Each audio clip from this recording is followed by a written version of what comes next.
Hello everyone, my name is Amber. Welcome back to my channel, Amber Reads Romance. Today I'm here with another recommendation video for you, and I will be going over some of my favorite second chance romances.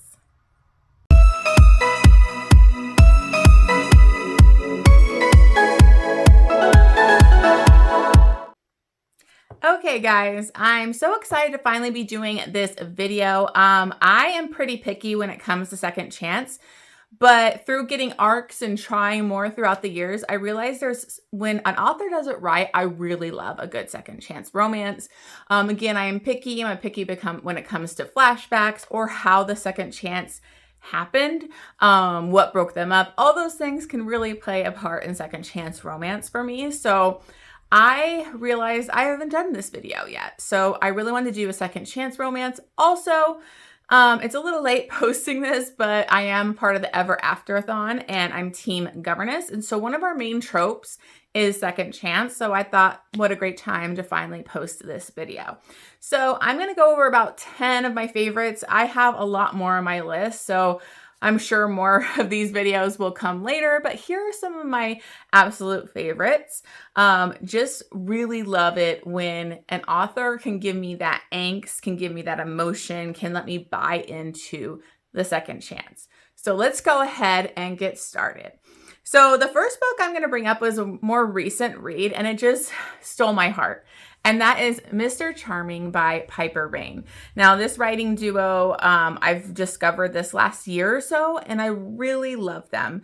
I think they write really cute contemporary sports romance, plus other, contemporary small town, all of that kind of stuff. So this is actually the fourth book in the Nest series. Now, I recommend reading the entire series because I loved it all. The first one, I was like a solid, I think, 4-star, but this one is, I think, one of my favorites in the series. This is the fourth book, and I do think you should read them in order. But this is about Tweety and Teddy. Now, Tweety you've seen him throughout the series. He's like the fun boy. He's the charmer. And we kind of know that he had a previous relationship that fell apart. And so he kind of plays the playboy, fun guy kind of, look. But he had fallen in love, really had a beautiful relationship with Teddy about 13 years ago. They went through a lot together, but things ended for them. And now they live in different states and, he's playing hockey. I think it's with, the Chicago Falcons. And now Teddy is like part of this big PR company that takes care of the NHL. And she is assigned with going to the Chicago Falcons to help out with their PR. So now she is going to be not only in the same place, the same city, she is going to be helping Tweety and his team directly. And so she's very concerned because they really fell hard and had a long relationship. It was a serious relationship for years. And things just kind of fell apart. And she doesn't want to get drawn back in because she knows she still loves him and how easy that'll be. So she kind of makes a blunder here, but she's desperate. And she goes to her brother's best friend and she asks him to fake date her just for a couple times or the intro. It gets kind of carried away because he gets kind of forced into these situations. And I loved his character, so I hope he gets a book too. But she does that so she can kind of keep Tweety at arm's length. And it doesn't really last very good because they just have so much history and so much love between them and they can't really stay away from each other. So that fake thing doesn't really last long. But what I loved in this was the flashbacks. And I usually don't love flashbacks. And I think this was handled so well by Piper Rayne because they did it through the use of letters. So there's a reason Tweety was actually doing it for therapy. He has a pretty tragic kind of upbringing. And so he did writing letters to himself as a therapy thing. And then also Teddy was doing letters too. And so the use of these letters throughout the book is just really, I thought it was so well done and I loved it. And so I found myself getting really emotional seeing their relationship, how it progressed through the years. the kind of real life struggles they came up against, and the reason for their breakup was believable, and understandable. And so that was something that was really good for me in this one, because a lot of times with Second Chance, the breakup is just so flimsy and you're just like, seriously? So this one was emotional, and to see how they come back together, and they're just so good together. So I love this one so much. It's so fantastic. I love the entire series. So I highly recommend the Nest series, and I listened to all these on audiobook. So of course, I'm going to tell you, get these audiobooks, because they are with a full cast, a duet narration. The cast all narrate a specific character throughout the series. So it is so well done. I loved these audiobooks, and I just adored this one. Okay, so the next one that I have is Broken by the Horde King by Zoey Draven. I just recently finally got back to this series. For some reason I stopped, which I always do with series and never get back to it. But this is the 4th book in the Horde Kings of Drakkar series. And my goal this year is to finally finish this series, because I want to get to her current ones, where it has kind of like the dragon ones and stuff. So anyways, this one is between Kieran and Neva, and this one was so angsty and slow burn, and just really, it connected so hard. I'm a sucker for a rejected mate type of thing, and that's kind of what this is. So Kieran and Neva actually grew up together. She is actually a human, but she was a baby that was kind of like found out in the wilderness near where they're kind of like a seaside kind of village kind of encampment. And these to Drakkar, they basically adopt her, take her in. So she always felt like an outsider almost, because she was the one human. So she got kind of bullied as a kid, and Kieran was basically the prince of this group. And he kind of defended her, and they became really close friends. So this is a childhood friends to lovers type of thing. But, when she gets older, he is going to be going off for years at a time, because he's going to become a Horde King. He's going to have his own horde and everything like that. So he's going to go off for a while, and he needs to have a mate or whatever. And she actually puts herself up in this ceremony type of thing that they do, where the woman approach them, and she does it in front of everybody, and he rejects her. So that was humiliating for her. And then privately, she tries to expose herself to him and be intimate with him, and he rejects her again, and she is devastated. And so that really broke her heart. And, he ends up leaving to go become a Horde King and do his thing. And 10 years pass, and now he has returned, and he's asking her to be the healer for his horde. Now, she's worked really hard to become a healer of their community, but she's a human, and the other person is going to get it over her. And so she decides to go, but she is not open to him. She's kind of put up walls. She was so brokenhearted that he's going to have to really earn it. And this man grovels for her. And, he knew, he was afraid of what they were and what he ended up having to go do. But, for years, he's regretted that, and he wants her as his woman, as his queen. And so that's why he came back for her, but he's really going to have to work for it. And so I just really love this slow burn, angsty kind of vibes we were getting, and it was amazing. So I really loved that one. Okay, and next one that I just discovered Natasha Madison last year. I loved Stolen Dreams. It was one of my top 10 books of the year. And this one is actually the 3rd book in that Dreams series. So this is Burried Dreams by Natasha Madison.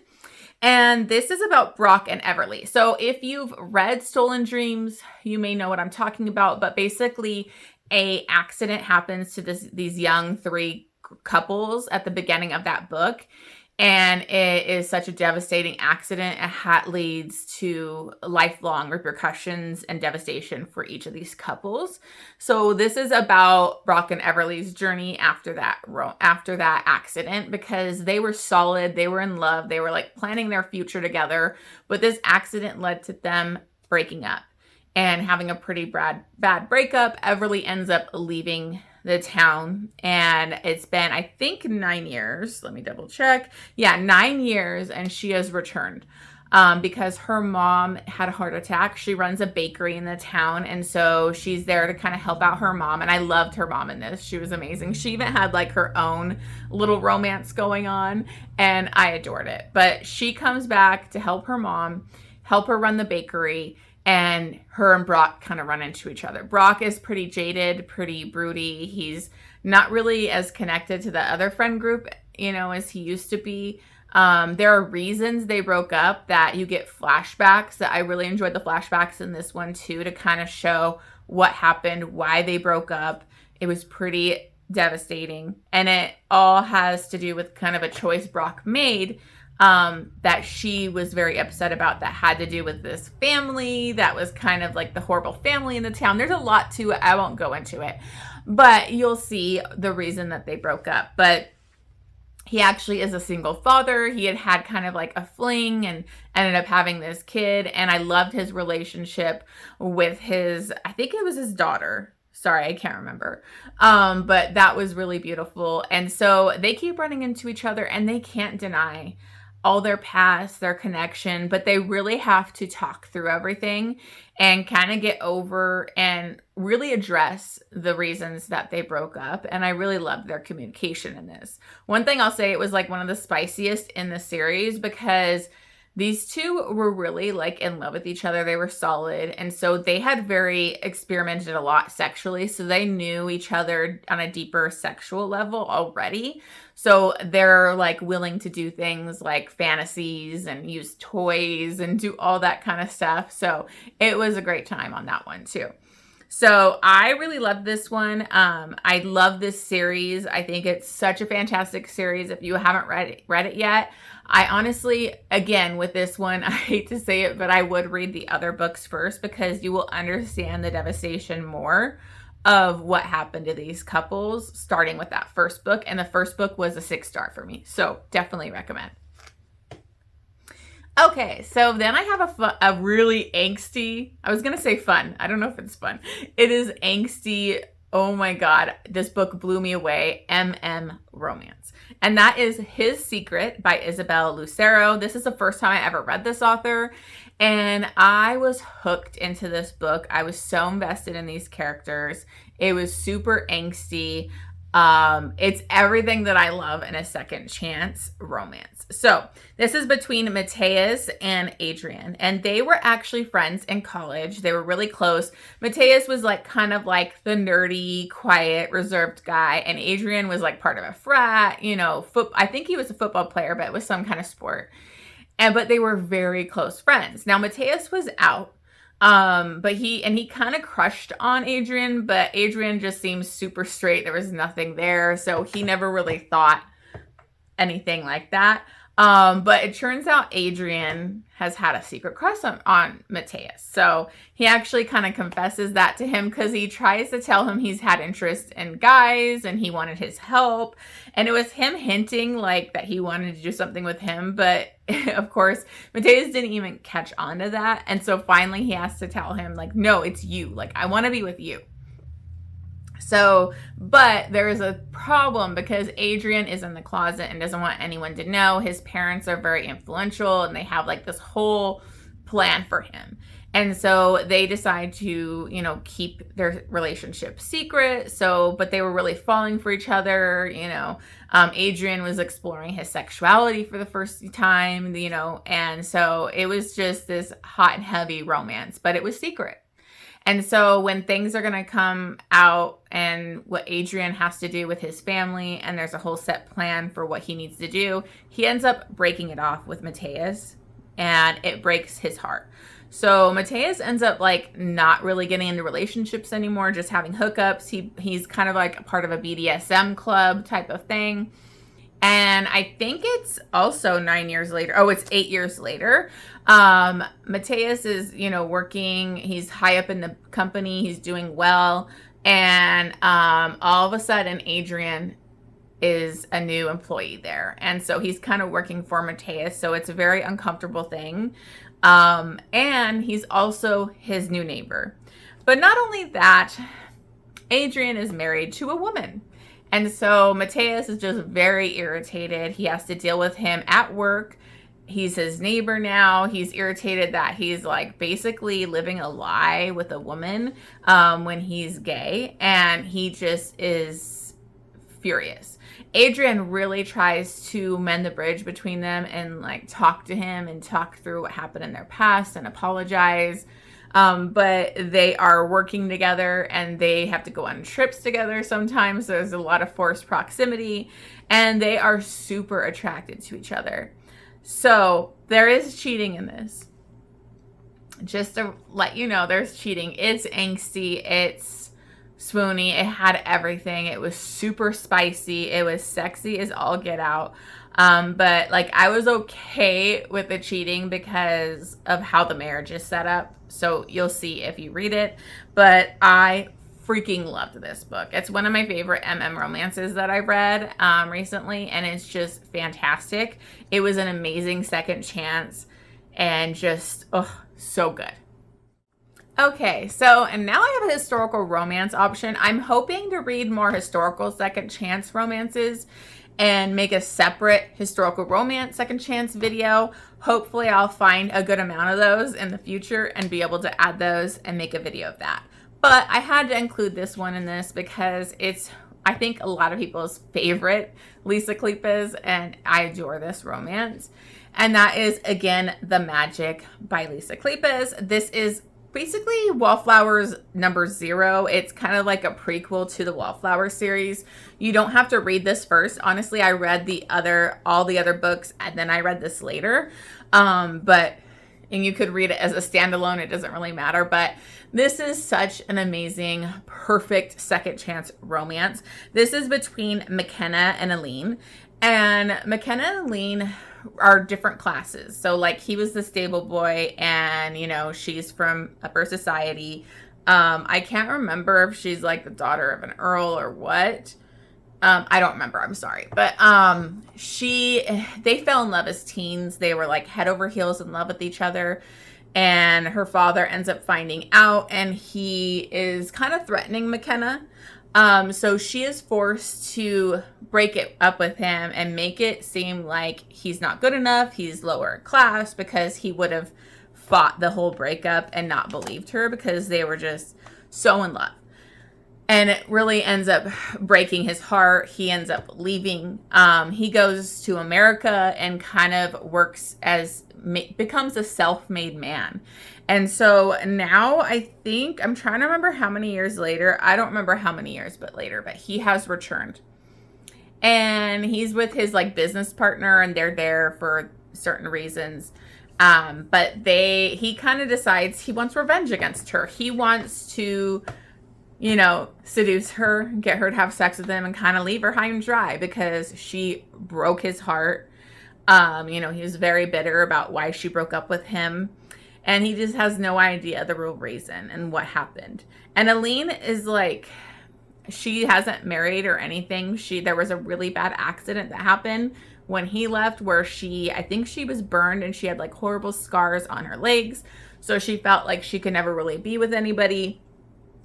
And so once her and McKenna start, you know, revisiting things, like their just love and connection is undeniable. And of course, he thinks he's going to hurt her, but once he gets involved with her, like he can't do it. Like he can't. And what I'll say about this is it's like a 2-for-1 book because you also have another romance in it that I absolutely loved of like her sister.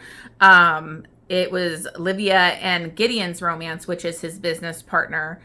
And they had such a sweet romance in this. Gideon was an alcoholic though, so he had to like work through things before he could be with Livia. And I just loved that. So this is such a swoony, beautiful second chance. And I highly recommend it. Okay, so then I have one that was a marriage in trouble, but I think they do get divorced or were about to. I can't remember. It's been a while since I read it, but it is a good second chance romance. And that is King of Greed by Anna Huang. I've only read up to this book, I believe, in the series. So I can't say about the current ones that have been released, but this was my favorite in the Kings of Sin series. This is book number 3.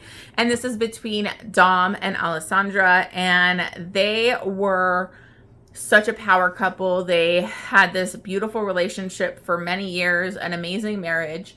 But Dom came from nothing.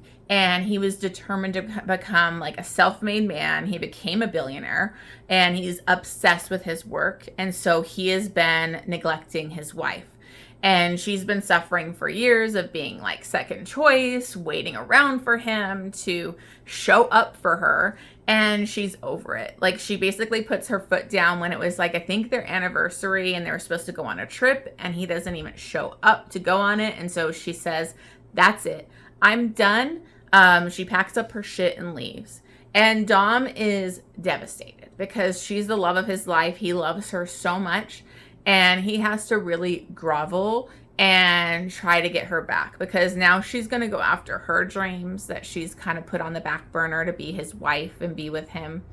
And she's going after what she wants. So I adored this book. It was so good. It was so angsty, so beautiful. I love seeing Dom realize what was really important and going after his woman and trying to win her back. And it was just very swoon-worthy. I loved it so much. Okay, so now I have a Mafia one, and this is Darkest Sins by Neva Altaj. And this is the 9th book in the Perfectly Imperfect series, so it's way later in the series. But I think you could read this as a standalone if you want. You do need to read this one before you read book number 10 for sure, because it's the same the same sisters and their stories intertwined. So anyways, this is between Kai and Nera, and Kai is actually an assassin for hire. We've seen him previously in the series where they end up rescuing him, and he was being held captive for years, and we know he has this great love. And so now we're getting his story. And Kai was basically really badly injured in a job. He almost like tries to like kill himself in jobs or put himself at risk. And he was bleeding out in like an alley, and Nera, I think it's Nera. Yeah. Nera, sorry, saw him, and she was working at a vet clinic, and so she takes him there and patches him up. And he becomes obsessed with her and kind of stalks her a little bit. He like watches her from afar and wants to protect her, but he can't stop thinking about her. So he'll like literally self-inflict wounds on himself so that he has an excuse to see her and get patched up again. But they start this really amazing relationship, and she is actually a daughter of like the head of the mafia, but he has actually let her kind of go to school and do her own thing, and so I really loved that. But things kind of end tragically. There's a big thing that happens that splits them up, and then I think it's 3 years later when he's finally like rescued and able to come back for her, and she ends up having to like be the head of the mafia for reasons, which was really fascinating and interesting to see her whole story. But he comes back and he wants his woman. And I just got to tell you, this, until I read book 10, which was a 6-star for me, this was my favorite of the series. But then I read book 10 and that was my favorite. But this one was so good. Like, I loved Kai. He's pretty crazy. He's wild. He's this badass assassin. And she's such a powerful, strong woman. And, you know, I loved it. I loved it. Okay, so this one's a dark romance. Make sure you check your triggers in this one, but I love Pam Godwin and I will recommend her pretty much all the time. So Knotted by Pam Godwin. This is the first book in the Trails of Sin series. This is a cowboy, dark cowboy type of romance series. I haven't read the second and third book, but I need to. It's part of my goal this year. So this one is about Jake and Connor, and Jake and Connor Connor is actually the female. Just don't think it's an MM. Jake and Connor are childhood friends to lovers. They're like sweethearts. They fell in love very young. They kind of grew up on the same ranch. Their parents both like own parts of the ranch or whatever, work on there, kind of work together. And so they've been in love forever. They decide they're ready to finally have sex. But, you know, Jake has kind of some darker, kinky ideas that he wants to do. And he wants to kind of tie her to a tree for their first time, like bind her up and kind of have that first sex situation. And so that's kind of what they end up doing. But unfortunately for them, some horrible people end up barging in and they knock him unconscious and kind of incapacitate him. And she ends up getting assaulted. So again, this is very dark. There is SA on page in the beginning of this. So this has huge repercussions for their relationship. Her father ends up like taking her and leaving and moving to a different area. And she was just didn't want to leave. She loved the ranch. She loved Jake. And she's forced to leave. And then when I think her father died, I can't remember, but she is returning back to the ranch. She wants to go back and be with Jake. She's finally free to do this. And Jake is kind of a completely different person. He's very dark. She thinks he's like, you know, she kind of catches him having sex with somebody and it like devastated her. And here she has been like waiting for him and, you know, she's just devastated. Now, there are reasons that he does that because he's, you know, looking into things and some dark stuff going on that he doesn't want her a part of. But it was just so angsty. Like my stomach hurt. It was like, and then they have their second chance. They get their HEA and I just love this. It's a great introduction to this series and I can't wait to finally read the other books. Okay, so I have another one, and this is Storm by Serena Akeroyd. And this is actually another one. I'm giving you so many recs where it's part of a series, and I'm sorry, but this is the 8th book in the Dark and Dirty Sinners MC series that Serena has. I actually read these all in her reading order for her like 5 Points Mafia and this MC. And in this, we have Storm and Kira. And we have seen Storm and Kira throughout that series. We know that they were married. They have a daughter together, but she left him because Storm had cheated on her. We have seen Storm trying to get her back, you know, in just a bad, dark place through most of the book. I mean, the series. So in this, he's actually at a different MC, different location because they needed a new prez for that chapter. And so he had moved there to be that prez. She is split with him, but through the previous book, some really dark stuff was happening with their daughter where she was being groomed by an older man. So she moves closer to him so that they can be better, be good parents to her together and really be there for their daughter. And Storm is just really trying to get his woman back. And this book deals with cheating because he did cheat on her many times. And that's why she ended things. But there are reveals about that cheating that made it more understandable. And you do have empathy for Storm. I did not hate Storm. I felt for him on such a deep level. He has addiction issues, not only with alcohol, drugs, but also sex addiction. And so he struggled with that for his life. And he loves Kira so much and wants her back. But he has so much self-hatred and guilt and all of this stuff coming into play. And I will say Kira played a part in the breakup too. So it's not just one-sided. So I loved this book because it really dealt with such a tragic, you know, breakup. Two people that really loved each other. Their daughter had to go through so much pain because of their breakup. And what I really appreciated was they were actually going to therapy. They were going to therapy with their daughter, and they were really working through things before just jumping back in together. And they really had to learn, you know, how to communicate and come back to each other. And it was just, there was a lot of dark stuff in this. There's a lot of, you know, heavy things with the sex addiction and other addiction issues, and it is very devastating. So just be aware of that. But I was just very emotionally moved. I think this was so well done. It's such a deep like a deeper, darker kind of second chance. And I really loved this story. Okay, so the last one that I'm going to bring up is Bloody Heart by Sophie Lark.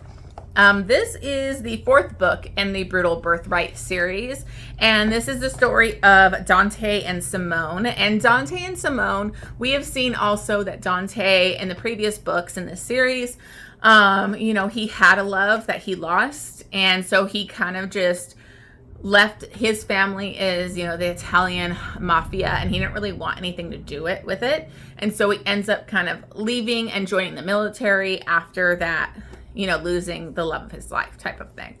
What ended up happening was he fell in love with, I think they were like, Simone was 18 at the time. I think he's like a couple years older. And they had this whirlwind romance when they were younger. She's the daughter of a diplomat.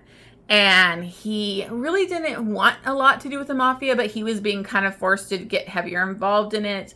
And they have this whirlwind romance, and she ends up getting pregnant. And when she is going to go tell him, her parents found out about the relationship and they didn't want her to be with him. But when she is going to tell him or meet with him, he shows up covered in blood from mafia stuff. And she knows that it's not safe for her child, that her future baby, to be in this life. And so she does not tell him the truth. She doesn't tell him that she's pregnant, and she breaks up with him and she leaves. And so I think this is 9 years later too. We see a common theme of 9 years later. So 9 years later, she is actually in the same city as him again. I think her father was doing something in that city. I can't remember. It's been forever since I read this book. But she has her 9-year-old child that is Dante's child. And, you know, he's going to find out the truth about everything. And she went through hell being without him, like literal hell. This is so emotional and so heartbreaking, and that's, you know, Bloody Heart. But the way Dante is, and accepting of his child, wanting her back in his life, it is just so swoon-worthy. Dante is amazing. This is a really beautiful second chance romance, and yes, it is a you know, secret baby, secret child, but I was okay with it because of the mafia aspects and her trying to protect her child. But it just ended up being so much worse for her along the way of not being with Dante. So it's just heartbreaking all around. But I love this book. I love this series, and I highly recommend it. So if you haven't picked up Brutal Birthright series, I definitely recommend getting those. And it was such an amazing second chance. Okay, so those are all the second chances that I have for today, at least. Thank you so much for watching this. Make sure you hit that subscribe button. Leave me a like, comment down below. Let me know if you've read any of these or if you have any second chance romance recommendations. If you have some historical second chance, let me know, because I want to get a video going for that one too. All right, thank you so much for watching this, and I will see you guys on the next one.